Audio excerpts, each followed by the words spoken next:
സ്നേഹം, ദിവ്യസ്നേഹം, സ്നേഹം, ദിവ്യസ്നേഹം. നിങ്ങളിൽ എത്ര ആളുകൾ ഈ വർഷം അനുഭവിച്ച കഷ്ടതകൾ ഓർക്കുന്നുണ്ട് എങ്കിൽ കൈകൾ ഉയർത്തുക.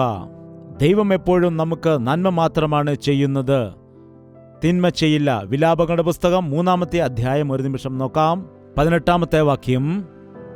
എൻ്റെ മഹത്വവും യഹോവയെങ്കിലുള്ളതായ എൻ്റെ പ്രത്യാശയും പൊയ്പോയല്ലോ എന്ന് ഞാൻ പറഞ്ഞു. നീ എൻ്റെ കഷ്ടതയും അരിഷ്ടതയും കാഞ്ഞിരവും കയ്പും എന്താണ് എഴുതിയിരിക്കുന്നത്? ഓർക്കേണമേ. എൻ്റെ മഹത്വവും യഹോവയെങ്കിലുള്ള എൻ്റെ പ്രത്യാശയും പോയല്ലോ എന്നു ഞാൻ പറഞ്ഞു.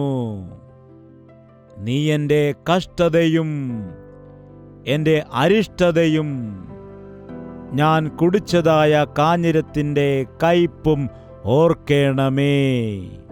എൻ്റെ പ്രാണൻ എൻ്റെ ഉള്ളിൽ എപ്പോഴും അവയെ ഓർത്ത് ഉരുകിയിരിക്കുന്നു. ഇതു ഞാൻ ഓർക്കും, അതുകൊണ്ട് ഞാൻ പ്രത്യാശിക്കും. ചില സമയങ്ങളിൽ നാം അനുഭവിക്കുന്ന ആ കഷ്ടതയും ആ കയ്പും,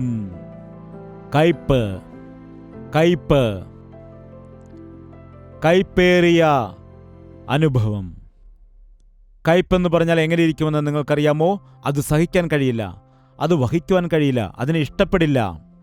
അങ്ങനെയുള്ള അവസ്ഥയിൽ കൂടിയാണ് കർത്താവ് നമ്മളെ കൊണ്ടുപോകുന്നത്. ഇനിയും എനിക്ക് പ്രത്യാശയില്ല, ഇനിയും എനിക്ക് യാതൊരു പ്രതീക്ഷയുമില്ല, ഇനിയും എന്നെക്കൊണ്ട് ഒന്നിനും കൊള്ളില്ല, എൻ്റെ കഥ തീർന്നു പോയി എന്ന് ചിന്തിക്കുന്ന സമയത്ത് ദൈവം നമ്മെ ഓർക്കുവാൻ ഇടയാകും. നാം ഓർത്തെടുത്തുകൊണ്ട് അവയെ കർത്താവിനോട് അപേക്ഷിക്കുന്നതായ സമയത്ത് നമുക്ക് ഓർമ്മയുണ്ടെങ്കിൽ മാത്രമേ, ദൈവം നമ്മെ ഓർമ്മിപ്പിച്ചെങ്കിൽ മാത്രമേ. നിന്റെ കണ്ണിന് നിദ്ര കൊടുക്കരുത്, അവനെ സ്വസ്ഥമായിരിക്കുവാൻ അവന് സ്വസ്ഥത കൊടുക്കുകയും അരുത്.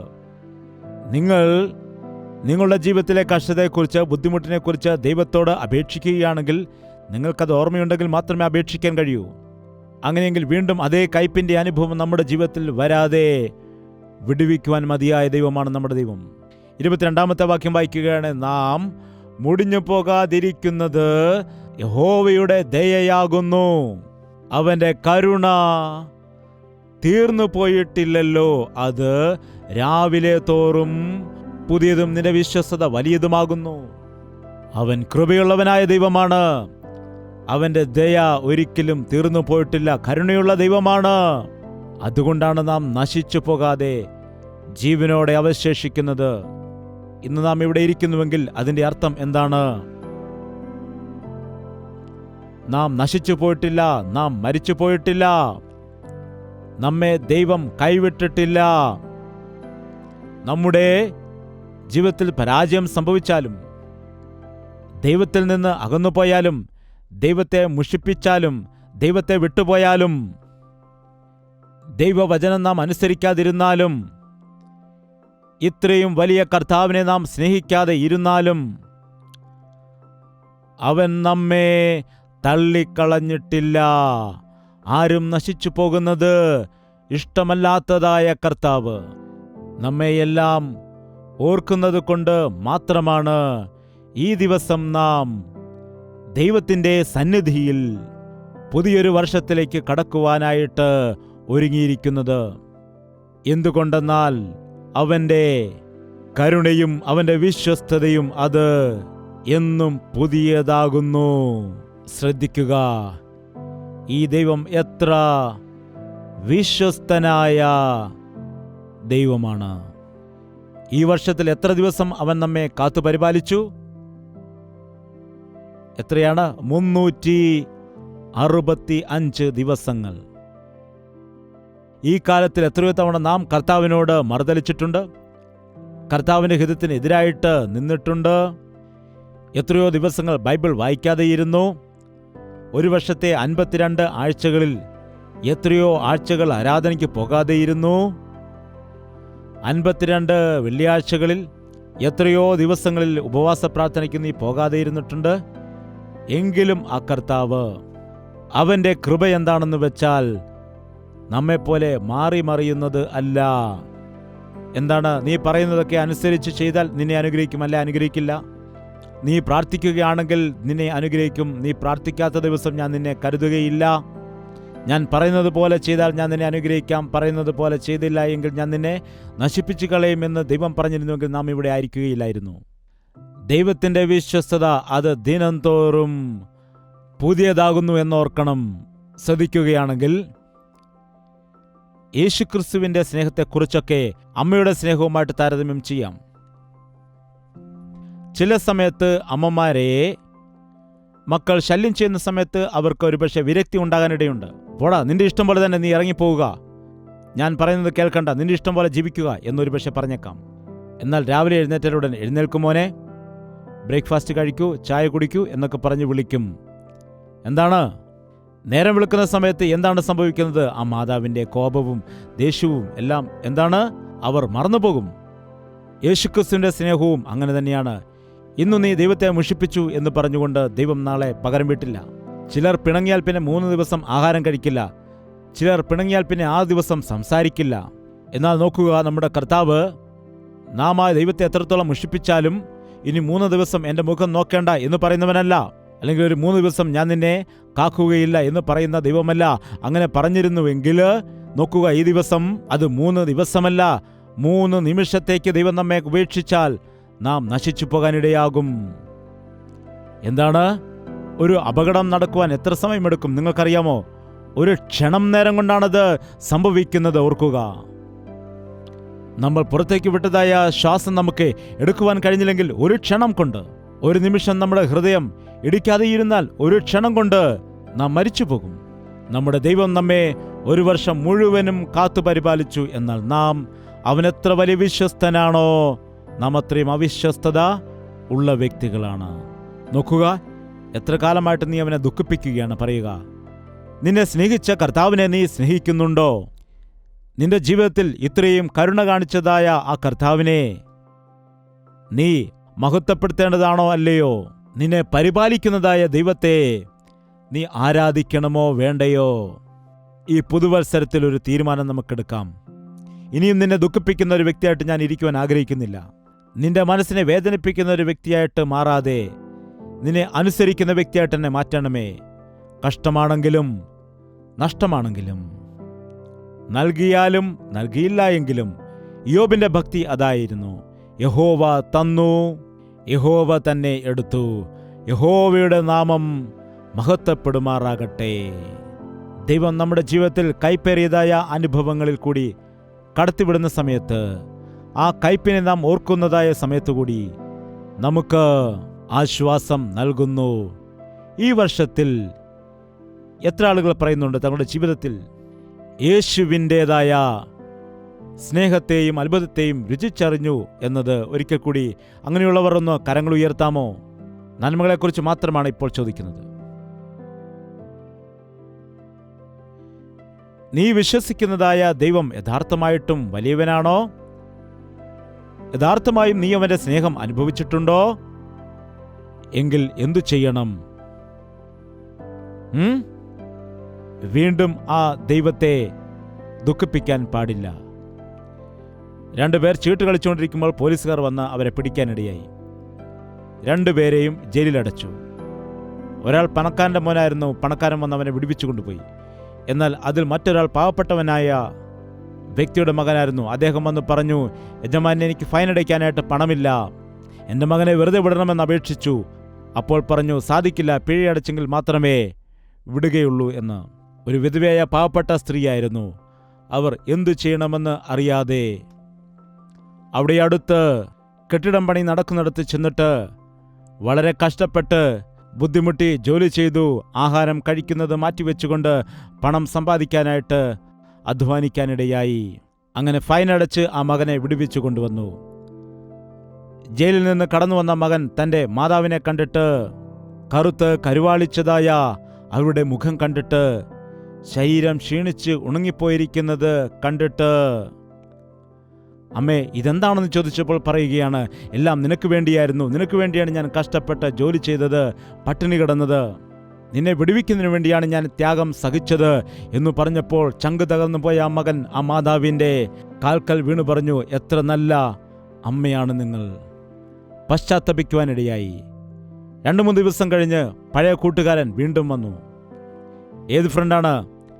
എടാ വരിക, പഴയതുപോലെ നമുക്ക് ചീട്ട് കളിക്കാം. 3 ദിവസമായിട്ട് നീ ഇല്ലാത്തത് കൊണ്ട് ബോറടിച്ചിരിക്കുകയാണ്. അപ്പോൾ ഈ പയ്യൻ എന്തു പറഞ്ഞെന്നറിയാമോ? ഞാൻ വരുന്നില്ലടാ.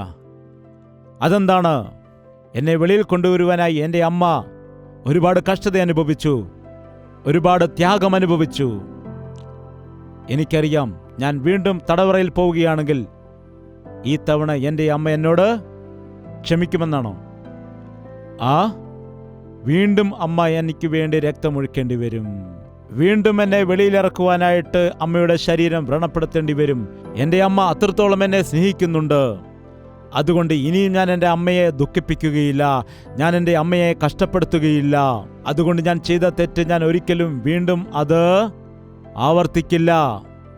യഥാർത്ഥമായും യേശുക്രിസ്തു നിന്നെ സ്നേഹിക്കുന്നുണ്ട് എന്നും നിനക്ക് വേണ്ടി ക്രൂശിൽ പ്രാണനെ കൊടുത്തിരിക്കുന്നുവെന്നും നിന്റെ കഷ്ടതയെല്ലാം വഹിച്ചുവെന്നും നിന്റെ ശാപങ്ങളെല്ലാം വഹിച്ചുവെന്നും നിനക്ക് വേണ്ടി തൻ്റെ പ്രാണനെ പകരമായിട്ട് കൊടുത്തിരിക്കുന്നുവെന്നും നമ്മുടെ അതിക്രമങ്ങൾ നിമിത്തം അവൻ തകർക്കപ്പെട്ടും നമ്മുടെ പാപങ്ങൾ നിമിത്തം അവൻ മുറിവേൽപ്പിക്കപ്പെട്ടുമിരുന്നു. നമ്മുടെ മേൽ വരുവാനുള്ളതായ ശിക്ഷ അവൻ്റെ മേൽ വരുവാൻ ഇടയായി എന്നും തിരിച്ചറിഞ്ഞാൽ വീണ്ടും നീ പാപം ചെയ്യാനായി പോകില്ല. വീണ്ടും നീ ദൈവത്തെ വേദനിപ്പിക്കുന്നതായ കാര്യങ്ങൾ ചെയ്യില്ല. ഈ ദിവസം ഒരു തീരുമാനം എടുക്കുക. നീ എന്തു ചെയ്യുമ്പോഴാണ് ദൈവം ദുഃഖിക്കുന്നത് എന്ന വിഷയം നിനക്ക് അറിയാമോ ഇല്ലയോ? നിനക്ക് അറിയാമോ ഇല്ലയോ? അറിയാം, നിനക്കറിയാം. അതുകൊണ്ട് പുതിയ വർഷത്തിൽ മുൻപോട്ട് പോകണമെങ്കിൽ യേശുവിലേക്ക് നോക്കിക്കൊണ്ട് മുൻപോട്ട് പോകണം. പിമ്പിലുള്ളതിനെ മറന്നുകൊണ്ട് മുമ്പിലുള്ള ലാക്കിലേക്ക് നാം ഓടേണ്ടതാണ്. ചെയ്ത തെറ്റുകൾ ക്രൂശിങ്കൽ ഏറ്റുപറയുമ്പോൾ നമുക്ക് ക്ഷമാപണം ലഭിക്കുന്നു. നീ ചെയ്തതായ സകല പാപങ്ങളും ഞാൻ മനഃപൂർവ്വം മറന്നിരിക്കുകയാണ്, അവ ഒരിക്കലും ഞാൻ ഓർക്കുകയില്ല എന്ന് പറഞ്ഞ കർത്താവിൻ്റെ വാക്കുകൾ വിശ്വസിക്കുമ്പോൾ പഴയ ജീവിതത്തിന് ഗുഡ് ബൈ പറഞ്ഞുകൊണ്ട് പിമ്പിലുള്ളതെല്ലാം മറന്നുകൊണ്ട് നാം മുൻപിൽ വച്ചിരിക്കുന്നതായ ലക്ഷ്യത്തിലേക്ക് യേശുവിങ്കൽ നോക്കിക്കൊണ്ട് മുൻപോട്ട് പോകേണ്ടത് ആവശ്യമായിരിക്കുന്നു. സന്തോഷകരമായ അനുഗ്രഹകരമായ പുതിയൊരു വർഷം വേണമെന്ന് നാം ആഗ്രഹിക്കുന്നുണ്ട് എങ്കിൽ ഒരു കാര്യം ഓർക്കുക, യഥാർത്ഥമായുള്ള സന്തോഷം ക്രിസ്തുവിലാണുള്ളത്. യഥാർത്ഥമായ സമൃദ്ധി എന്ന് പറയുന്നത് ആ കർത്താവിൽ നിലനിൽക്കുന്ന വിഷയത്തിൽ ആകുന്നു. ക്രിസ്തു നിന്റെ ജീവിതത്തിൽ ഉണ്ടെങ്കിൽ ഏതു സാഹചര്യത്തിൻ്റെ നടുവിലും നിനക്ക് സമാധാനത്തോടെ ജീവിക്കാൻ കഴിയും. ഫിലിപ്പിയർക്ക് എഴുതിയതായ ലേഖനം 4-ാമത്തെ അധ്യായം 11-ാമത്തെ വാക്യം. ബുദ്ധിമുട്ട് നിമിത്തമല്ല ഞാൻ പറയുന്നത്, ഉള്ള അവസ്ഥയിൽ അലംഭാവത്തോടെ ഇരിപ്പാൻ ഞാൻ പഠിച്ചിട്ടുണ്ട്. ഞാൻ പഠിച്ചിട്ടുണ്ട്. എല്ലാവരും എന്നോടൊപ്പം തന്നെ പറയുക. ഞാൻ ഏതു സ്ഥിതിയിലാണോ ആയിരിക്കുന്നത് ആ സ്ഥിതിയിൽ തന്നെ സന്തുഷ്ടിയോടുകൂടി തന്നെ ആയിരിക്കാൻ ഞാൻ പഠിച്ചിട്ടുണ്ട്. ഏതു സാഹചര്യമാണെങ്കിലും സംതൃപ്തി.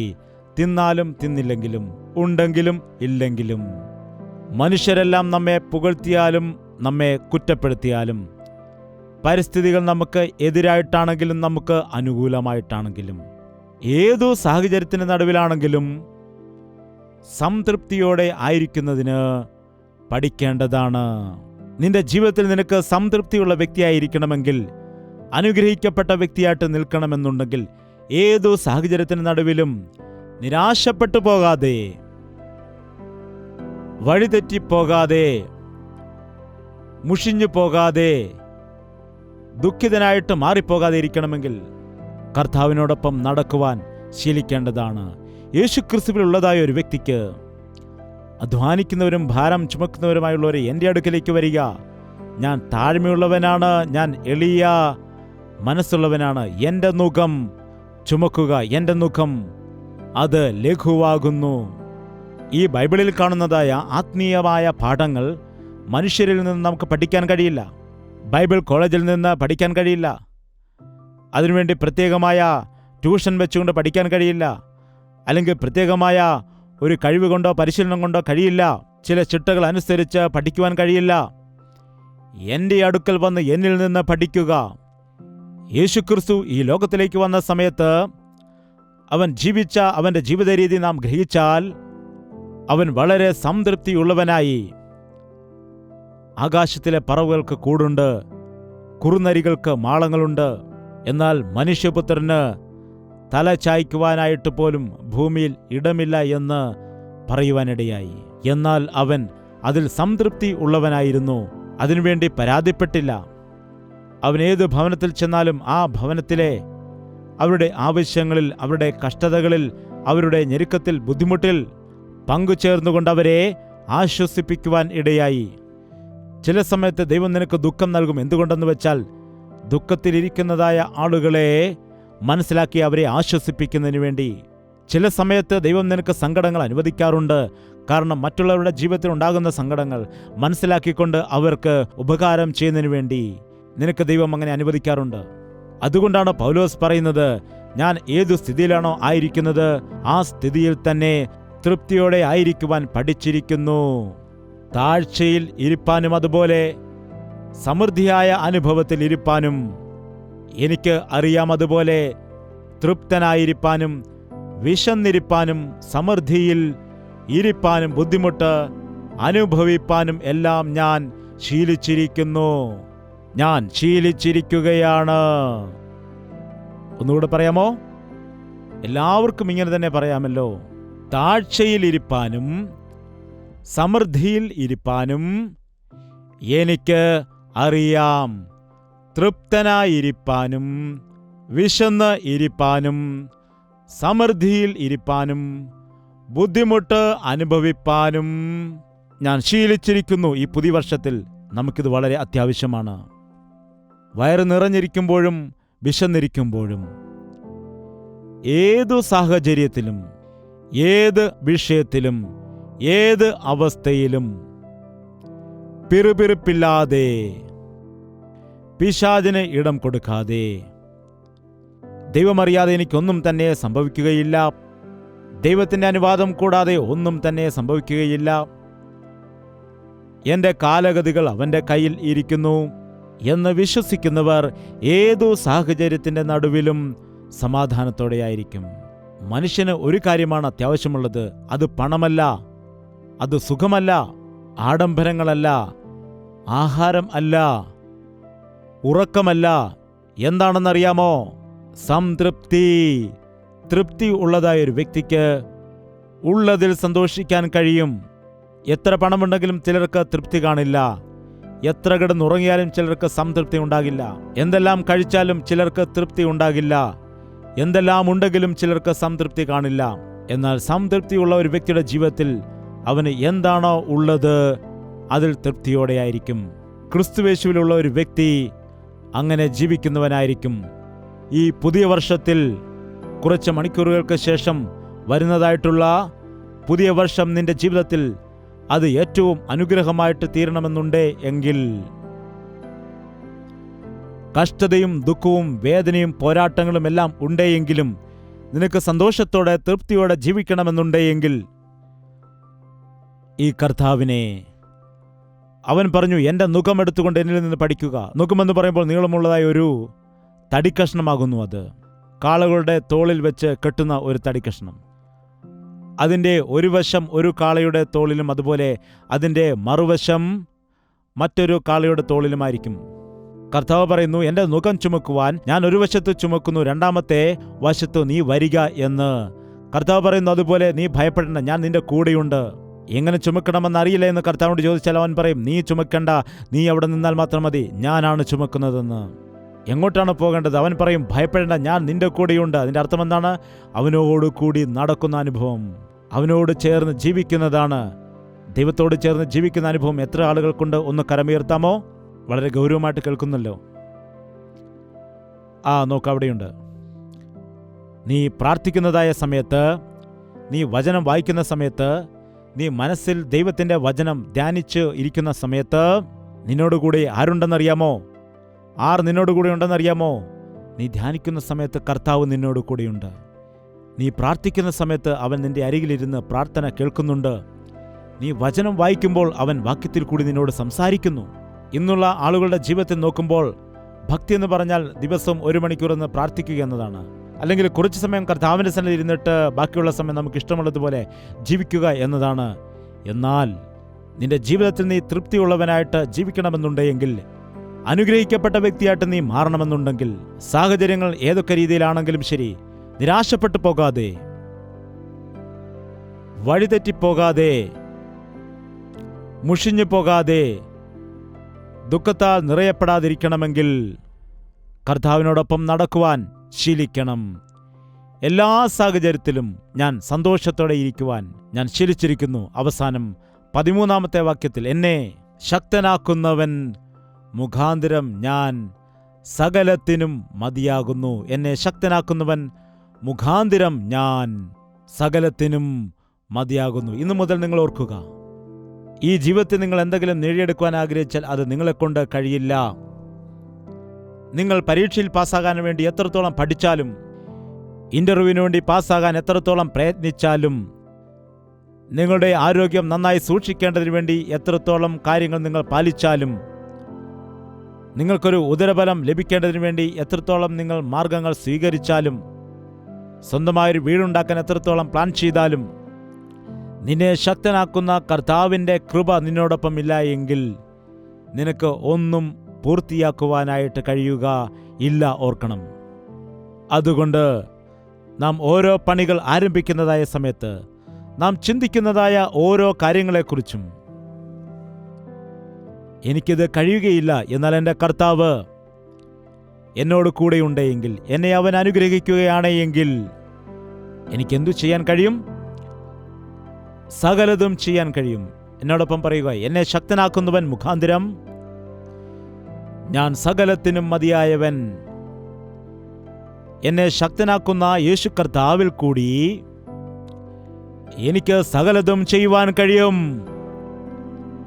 യേശുക്രിസ്തു എവിടെയാണ് വസിക്കുന്നത്? നിന്നോട് കൂടെയുണ്ടോ? നിന്നിൽ വസിക്കുന്നുണ്ടോ? അവന്റെ സന്നിധിയിലാണോ നീ ആയിരിക്കുന്നത് എന്നത് അതാത് സമയങ്ങളിൽ നാം പരിശോധിക്കേണ്ടതാണ്.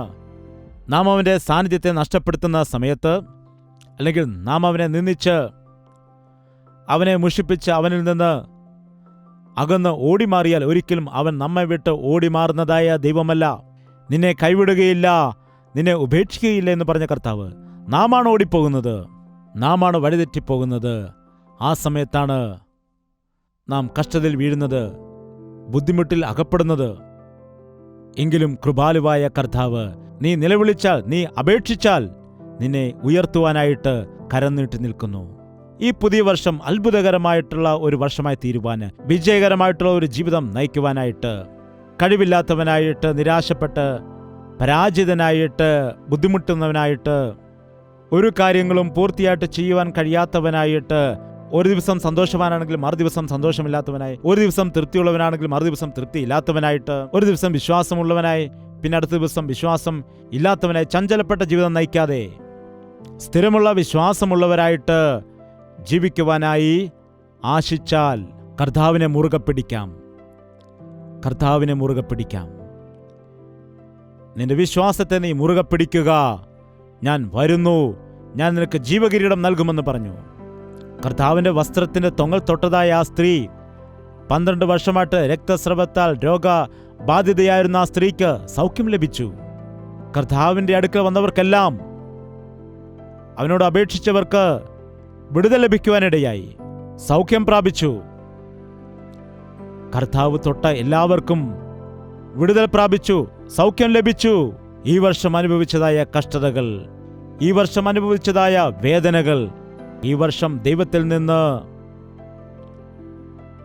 അകന്ന് ജീവിച്ചതായ സന്ദർഭങ്ങൾ വീണ്ടും എൻ്റെ ജീവിതത്തിൽ വരാതിരിക്കുവാൻ ഈ രാത്രി എൻ്റെ കരം പിടിക്കണമേ കർത്താവേ, നിന്റെ കൃപയിൽ എന്നെ നടത്തുമാറാകണമേ എന്ന് കർത്താവിനോട് നമുക്ക് പ്രാർത്ഥിക്കാം.